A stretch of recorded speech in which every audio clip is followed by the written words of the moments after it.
Our countries have been enduring partners, and together this evening, we're making that partnership closer and stronger than ever before. And we've never had the relationship, our countries, like this. We had four great years, but things happened today, and documents were signed, and we went through a lot during the first 9 months. And we have a very different Middle East than we had when I first came into office, like I would say day and night.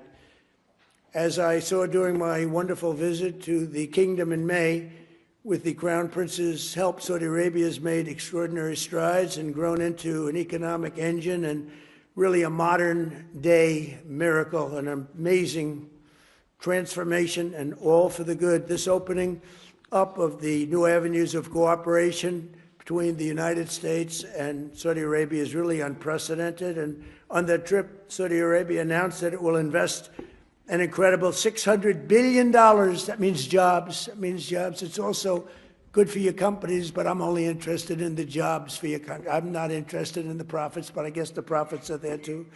But $600 billion in the United States. And today I said, any way you can up that? And he said, I am going to up that to $1 trillion. So he's investing $1 trillion into the United States. And when I was in Saudi Arabia, he looked at me, and I've used his name all over the place because he was the first to say it, but a lot of people have said it after. He said, you know, 1 year ago, we thought your country was dead, and now you have the hottest country anywhere in the world. We are the hottest country anywhere in the world right now. So I want to thank you for giving me one of the most effective lines that I have. And I quote you, and I quote some others, but I always put you up at top. But many people have said that. This week, we're also signing exciting agreements on civil nuclear energy, critical minerals, and artificial intelligence, numbers that nobody's ever heard of before. And Jensen, I want to thank you. You had a great meeting of NVIDIA, wherever you may be. And I want to thank Tim Cook and Apple for all of the money that you're investing in the United States. They're both investing $600 billion, and we have numerous other companies in the room that are likewise investing large sums because they believe in what we are doing and what's taken place, this miracle that's taken place in the USA.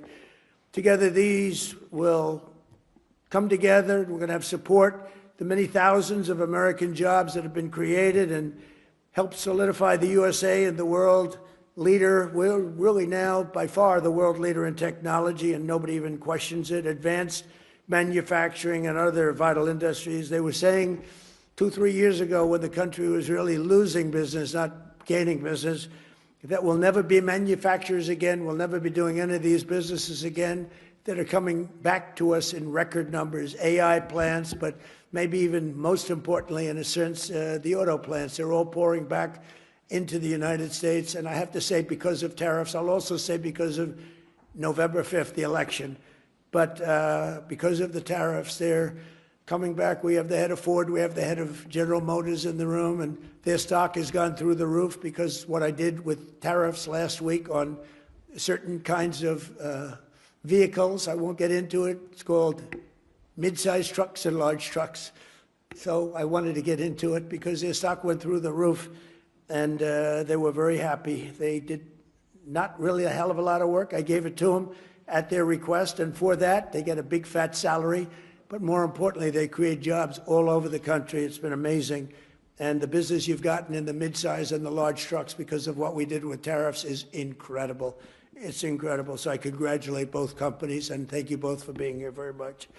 And as we announced in May, Saudi Arabia is also making an enormous commitment to building up its own defense capabilities with the largest arms purchase in history, nearly $142 billion worth of American military equipment and services. And as I've said many times, and we've demonstrated just a short while ago, but quite a bit. We make the best military equipment in the world by far. We make the best jets, the best missiles. We make the best military equipment in the world. There's nothing even close. But this will mark and make both of our nations safer and cement the kingdom's role as a key force for stability and security in the Middle East. And they are, I think right now, I can say with what we did with our beautiful B-2 bombers going in and obliterating a very serious nuclear threat, which would have taken place in about a month from that date. They were ready to go. They're not ready to go anymore. They'd like very much to make a deal with us, and they call us, and we'll end up probably doing that. That's Iran. But when you really think about it, Your Majesty, I think that this is the best in terms of safety. Saudi Arabia has never been as safe as it is right now. You always had a little cloud over your head, and sometimes that cloud was very big. That cloud is not there anymore, and we want to keep it that way. So that's why tonight I'm pleased to announce that we're taking our military cooperation to even greater heights by formally designating Saudi Arabia as a major non-NATO ally, which is something that is very important to them. And I'm just telling you now for the first time because I wanted to keep a little secret for tonight. I just heard him say, "Oh, that's nice." That's another point you won today. And signing a historic strategic defense agreement, which we just signed a little while ago. So congratulations. It's our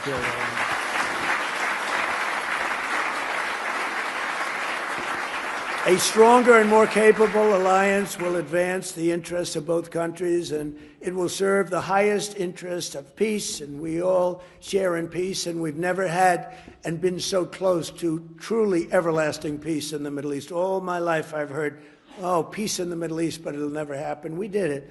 Now we have to make sure it matures properly and is really as strong as we think it can be, but we've gotten all good signals. I want to just thank you for all the help, too.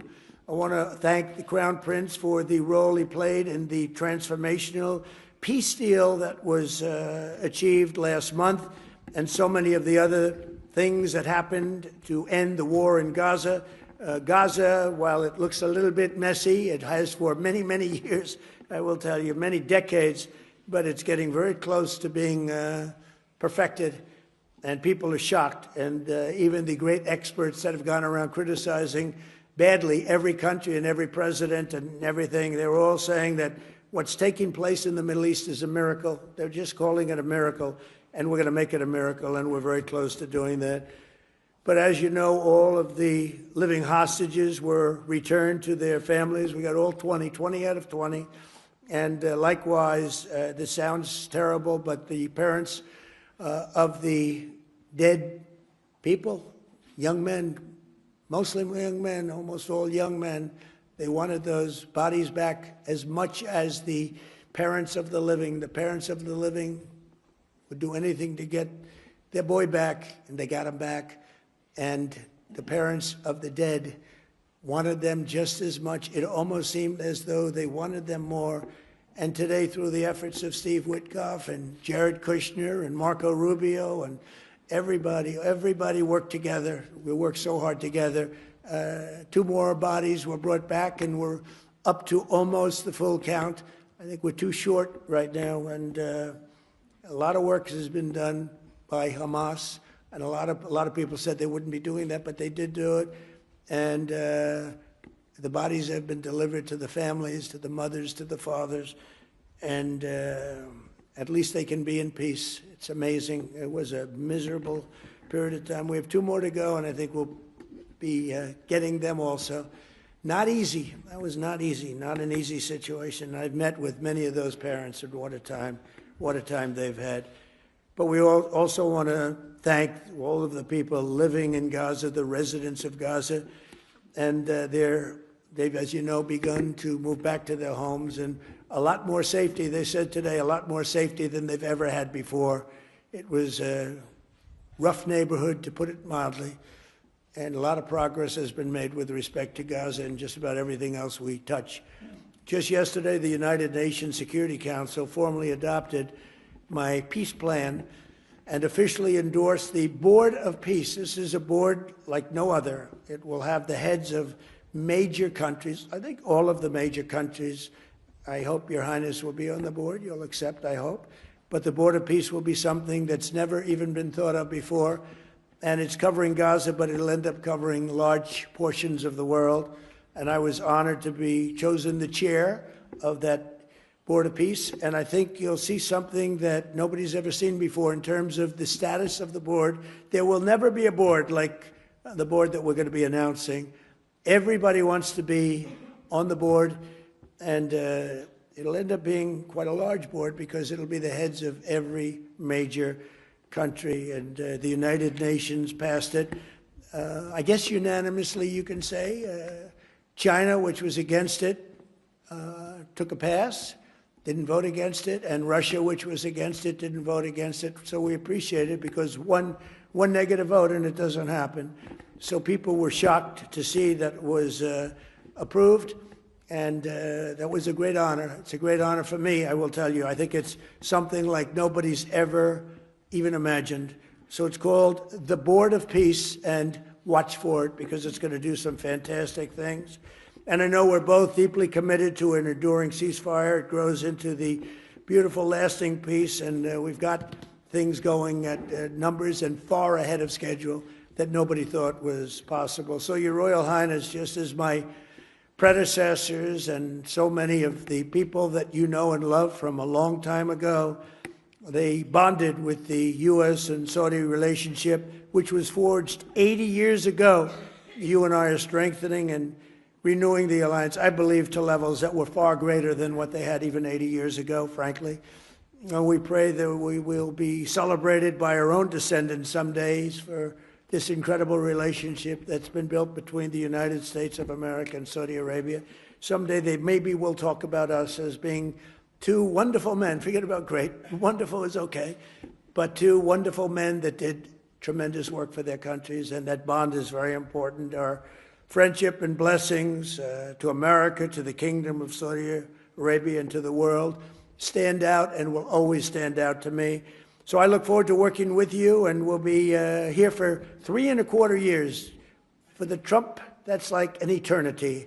You know, for somebody else, that doesn't sound long, but we love doing it. We love, you know, we have an expression, make America great again, and that's what we're doing beyond what anyone even thought possible. So I just want to thank you for being a very big part of it. And I want to thank you for a $1 trillion investment and contribution toward our country. That's a lot of jobs. Thank you very much. Thank you.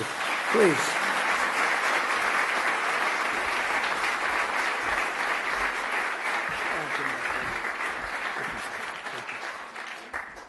Well, it's too hard to speak after Mr. President. No one speaks better than him. But first of all, I will start with thanking Mr. President for the warm and great welcome that we have today.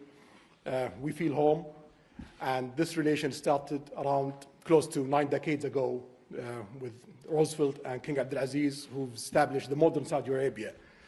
Also, I've known that America is almost celebrating 250 years of establishment, and also in 2 years we will celebrate in Saudi Arabia 300 years of establishing Saudi Arabia. We've been, since the last 9 decades, working together in many areas. During the World War II, we was a major supplier for oil